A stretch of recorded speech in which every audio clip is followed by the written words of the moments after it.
Hey everybody, this is Joshua, the tendonitis expert. And this video is about wrist splints, and we're going to specifically answer the question, why are wrist splints a waste of time?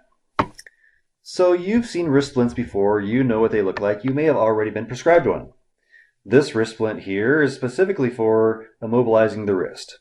There's some hard triple plastic on the bottom, some fabric wraps around your wrist tightly, and it prevents your wrist from moving in any direction, up or down, or depending on the splint, even side to side. The goal of a splint or brace is to immobilize the wrist. In this version, it includes immobilizing the thumb. So if you have de Quervain's, which is thumb tendonitis, or wrist tendonitis and thumb tendonitis, some combination there, this is going to immobilize the wrist and the thumb. Now, your physical therapist and your doctor, they're unlikely to, let me rephrase that. Your doctor and your physical therapist, they're generally on the side of immobilization. They like immobilization. They think you've used your wrist too much and that it's weak and that you should just stop using it. And that'll make everything better.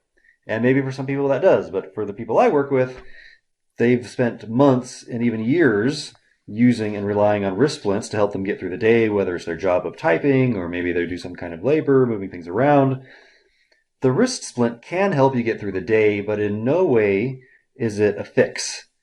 And it's not even going to help a fix happen. And realistically, if you use a wrist splint long term, it's going to help things get worse.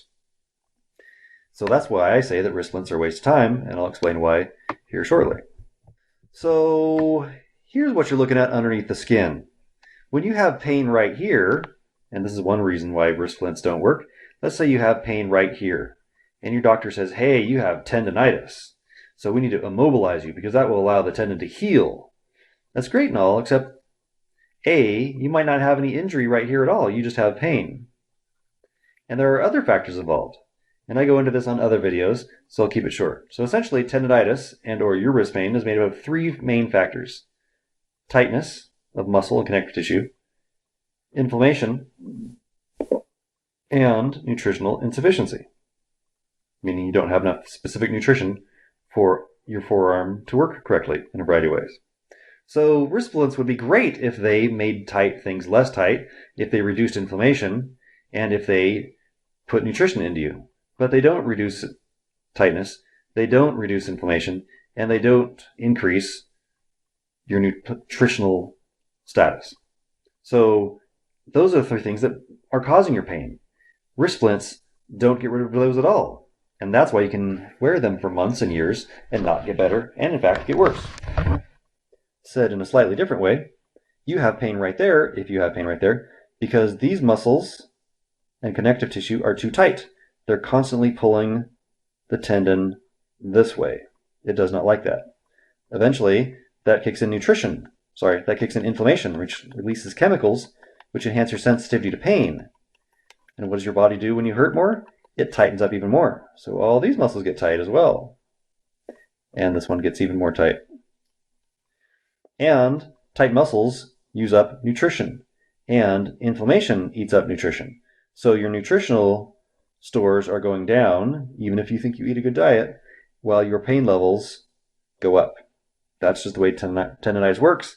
And again, wrist splints, in no way, shape, or form, help your tight muscles become less tight, decrease your inflammation, or get more nutrition into your body. So, why do you need wrist splints? Wrist splints are only good to provide temporary support, let's say. So if they're fine to get you through the day, if you have to get through the day at work or your job, etc. But getting through the day is not a long-term plan. If you can't get through the day without a wrist splint, then wearing wrist splints for a month or a year isn't going to fix you. So my take is that you do not need wrist splints because they do not work. You do not get better with them. What benefits do wrist splints provide? As I said, they help get you through the day. So they do provide some internal support. The pressure on the outside bolsters a little bit of the structure inside, which is a very basic way of saying it, but it helps you get through the day. Maybe you can lift a little more, maybe you can type a little more, but the factors that are causing your pain aren't being reduced, they're not being helped, and it really is just a temporary get you through the day measure, kind of like aspirin or ibuprofen. So through the day. Some doctors prescribe wrist splints at night, and there's only one scenario where this is beneficial for you. If you wake up in the morning or sometime in the night and your hand, let's say that's your fingers, and that's your hand and that's your wrist, let's say when you sleep at night, your fingers curl into a claw. So kind of like a fist, but you curl in a claw.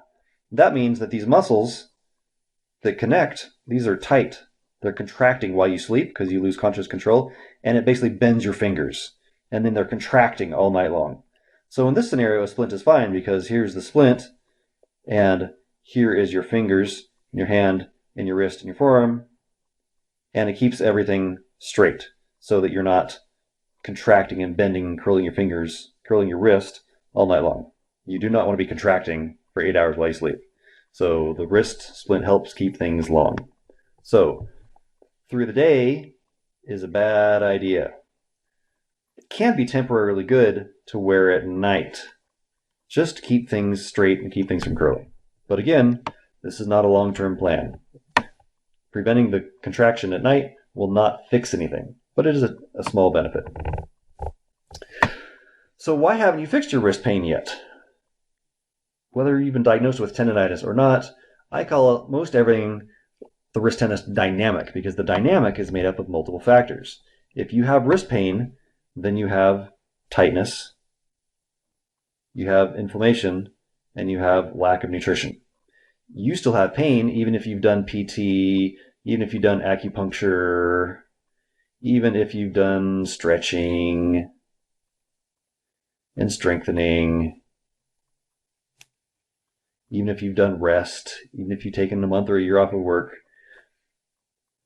you still have pain because you haven't adequately dealt with the tightness, the inflammation, or the nutritional insufficiency. Which kind of makes for an obvious answer to the next question of how do you get rid of wrist pain? How do you get rid of wrist tendonitis? And the answer is basically that you have to make tight muscles soft and relaxed and long. You have to get rid of inflammation so it stops dumping the pain-enhancing chemical in your tissue. And you have to fill up your nutrition bucket. If this is your bucket of nutrition, which should be full, but you only have this much, then you need to get enough nutrition into your body so it's full and it can do everything it needs to do. That is the short and basic answer. So if you'd like to find out more about wrist splints, visit my website and find the appropriate page. And if you'd like to get rid of your wrist pain, then I suggest either my reversing wrist tendonitis program or my reversing guitar tendonitis if you're a musician of that sort.